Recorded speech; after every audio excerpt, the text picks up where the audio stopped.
Hi, my name is Lorcan Malone. I'm Chief Executive of the Analytics Institute.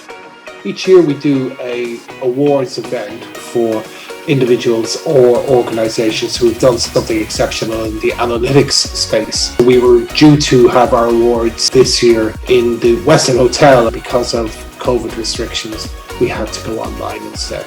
So there's a huge amount of planning in putting the event together. You're putting on a show for people on a screen, so you can't interact like you normally would. You have to be very aware that you're putting on almost a TV performance. So you have to craft it very carefully and plan it very carefully.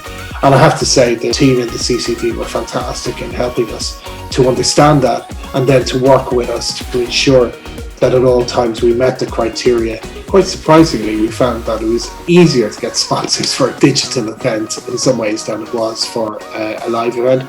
I think we had a very good reputation for delivering well, and I think we had the trust of our sponsors from previous years. I also think what we're finding is that digital events are not acting as a barrier to sponsorship. We've learned a lot of lessons about how to approach this in a professional way. We know now what's possible and what's not possible.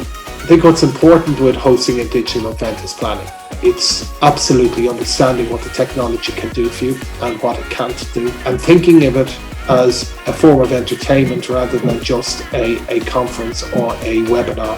If you're doing a full-blown online event, then you have to think about the poor viewer who is sitting there for maybe a number of hours watching this on the screen. If you don't make it entertaining, if you don't make it fast moving, you'll bore people. We had 250 people last year in the Western Hotel for the event, but we had 1,500 people watching the live event. And since then, we've also had many hundreds of people watching the video of the event afterwards. So we certainly increased our scope and our reach. It was certainly something that underlined our position in the industry as a leader and helped us to maintain our position as Ireland's analytics and AI organisation.